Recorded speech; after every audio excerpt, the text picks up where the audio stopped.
Mark 3. Another time he went into the synagogue, and a man with a shriveled hand was there. Some of them were looking for a reason to accuse Jesus, so they watched him closely to see if he would heal him on the Sabbath. Jesus said to the man with the shriveled hand, "Stand up in front of everyone." Then Jesus asked them, "Which is lawful on the Sabbath, to do good or to do evil, to save life or to kill?"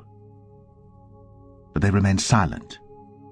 He looked around at them in anger and, deeply distressed at their stubborn hearts, said to the man, "Stretch out your hand." He stretched it out, and his hand was completely restored.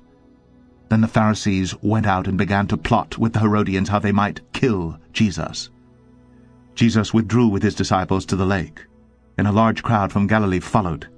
When they heard all he was doing, many people came to him from Judea, Jerusalem, Idumea, and the regions across the Jordan and around Tyre and Sidon. Because of the crowd, he told his disciples to have a small boat ready for him to keep the people from crowding him, for he had healed many, so that those with diseases were pushing forward to touch him. Whenever the evil spirits saw him, they fell down before him and cried out, "You are the Son of God!" But he gave them strict orders not to tell who he was. Jesus went up on a mountainside and called to him those he wanted, and they came to him. He appointed 12, designating them apostles, that they might be with him and that he might send them out to preach and to have authority to drive out demons. These are the 12 he appointed: Simon, to whom he gave the name Peter; James, son of Zebedee, and his brother John. To them he gave the name Boanerges, which means sons of thunder; Andrew, Philip, Bartholomew, Matthew, Thomas, James, son of Alphaeus, Thaddeus, Simon the Zealot, and Judas Iscariot, who betrayed him. Then Jesus entered a house, and again a crowd gathered, so that he and his disciples were not even able to eat. When his family heard about this, they went to take charge of him, for they said, "He is out of his mind."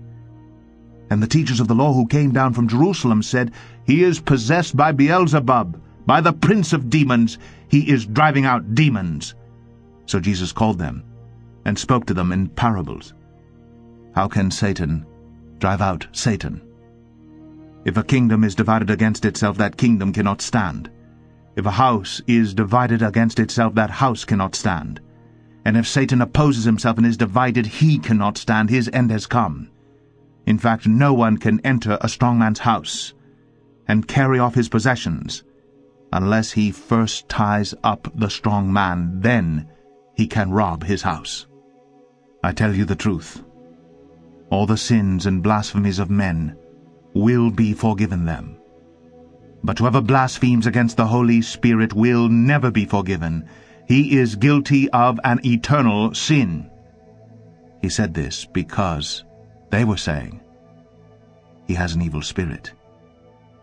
Then Jesus' mother and brothers arrived. Standing outside, they sent someone in to call him. A crowd was sitting around him, and they told him, "Your mother and brothers are outside looking for you." "Who are my mother and my brothers?" he asked.